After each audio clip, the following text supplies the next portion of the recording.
Our clinical presentation includes Sarah Mitchell, who's a 35-year-old mother of three children. She's low income, on Medicaid, and works in part time retail, and is the sole caregiver for her mother with moderate Alzheimer's dementia who requires daily assistance with basic needs. Despite being on melatonin and sertraline for 6 months, Sarah's screening scores remain high, indicating poorly managed mental health. She also complains of physical somatic complaints like neck and back pain from her caregiver tasks. Empirical evidence by Mary et al. Shows that caregiver burden is strongly correlated with sleep disturbances, social isolation, physical strain, anxiety, and depression. With clinical expertise, a comprehensive provider assessment should look beyond pharmacology to evaluate Sarah's escalating mental health needs and how to help relieve her stress.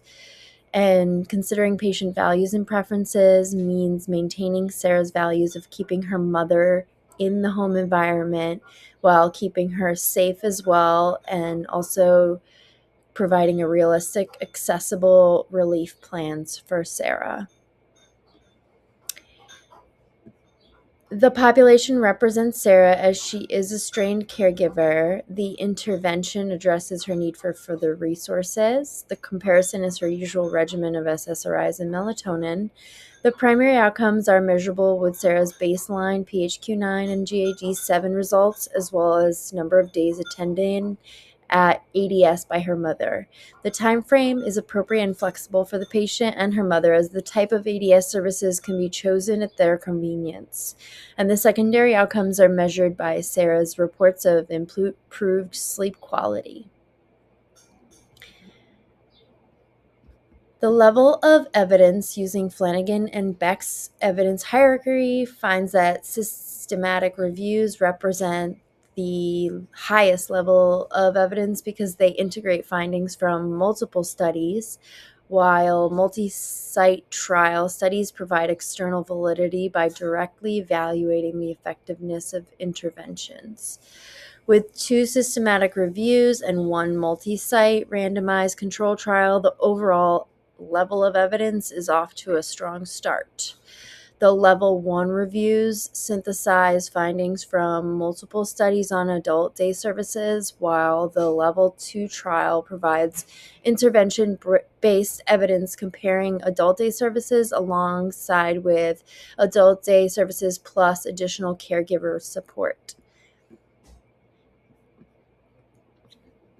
Flanagan and Beck note that study limitations can include differences in research design, outcome measurements, sampling, attrition, and generalizability, affecting how confidently evidence can be applied to practice. Regarding currency, all of the articles are recent and published within the last 5 years. The Lee review window is recent in the last 10 years. The Nugent et al. References are from a wide range of 40 years, and almost all the studies are more than 10 years old, suggesting older evidence may be less reflective of current adult day service models, which could be a downside. The Gitlin et al. Outcomes were measured over 6 to 12 months in 2024. Appropriateness to the PICO question. All 3 studies include adult day services and people living with dementia and their caregivers. Nugent et al. And Gitlin et al. Specifically focus on people living with dementia and their caregivers, and Lee focuses on a broader population of disabled individuals, but also included in people living with dementia and their caregivers. Are the research methods appropriate? Systematic reviews use methods that are disciplined, reproducible, and verifiable, while RCTs are considered the gold standard for yielding reliable evidence about causes and effects, according to Flanagan and Beck. The weaknesses that may affect interpretation are that Lee et al. Included studies with different research designs and outcome measures, and Flanagan and Beck would identify this as a limitation because inconsistent methods and instruments make it harder to directly compare findings across studies or to draw one uniform conclusion. Nugent et al. Synthesized a wide range of evidence, including studies from different contexts and adult day service models. while Flanagan and Beck would connect this to external validity because findings may not apply equally across all ADS programs, especially when programs differ in structure, services, accessibility, and affordability. The Gitlin et al.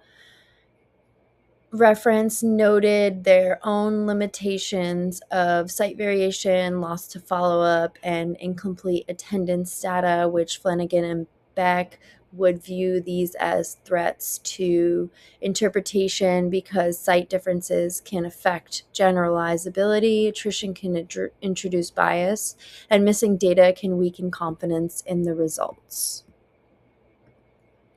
A synthesis of key findings supporting adult day services. Lee found that regular use was associated with reduced caregiver stress on the specific days that the family member attended ADS. Nugent found that ADS provides respite for caregivers and improves caregiver well-being. However, they do note that many adult day service programs structures are different and may produce different results. Gitlin et al. Did the ADS Plus study, which they found that ADS programs with embedded ADS Plus improved caregiver mood and increased the adult day service use by 60%. And the findings are overall supporting ADS as a respite intervention to reduce caregiver stress and improve mood. The usefulness for Sarah may have some limitations identified by Nugent et al., affordability, accessibility, and consistency of use, but the potential solutions to address affordability would be the possibility of using Medicaid and considering if she's eligible to help remove the potential financial barrier, and to address accessibility. Participants at some ADH services are able to receive transportation services that are coordinated by ADH to and from the facility, making it a lot easier on Sarah. And the integration of evidence shows a high-level synthesis with multi-site trials validating that ADS delivers critical environmental respite and assists with caregiver burden and improves mood, while the clinical expertise, we can use resources and potentially collaborate with case management and social work to help Sarah leverage her Medicaid status to provide cost-free day program placement, and the patient preferences are associated with transportation, convenience, delivering a flexible and easy to use operational window that accommodates her 20-hour part-time retail schedule, and also the fact that she has child rearing demands for 3 toddlers, and also accepts that her mother can stay to live at home. The evaluation of effectiveness is that Sarah's outcomes will be evaluated after 6 weeks of adult day service participation using the PHQ-9 and GAD-7.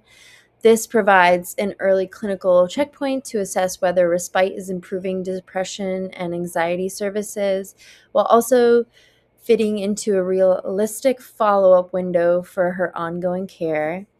With a baseline PHQ-9 score of 16, she's a moderately severe range of depression, and the goal would be to reduce her score to 10, which would reflect improvement into a milder range, and a baseline GAD-7 score of 18 falling into a severe anxiety range. The target outcome would be to be a score below 10, which would indicate improvement into a milder range of anxiety.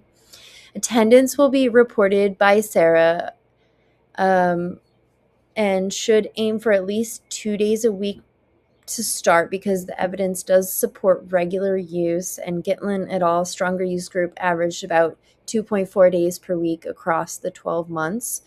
And this evaluation plan measures whether adult day services and respite reduces Sarah's depressive and anxiety symptoms and her sleep disturbances secondarily over the 6 weeks compared with usual caregiving and meds without day health services, supporting the PICO question and improving her overall health.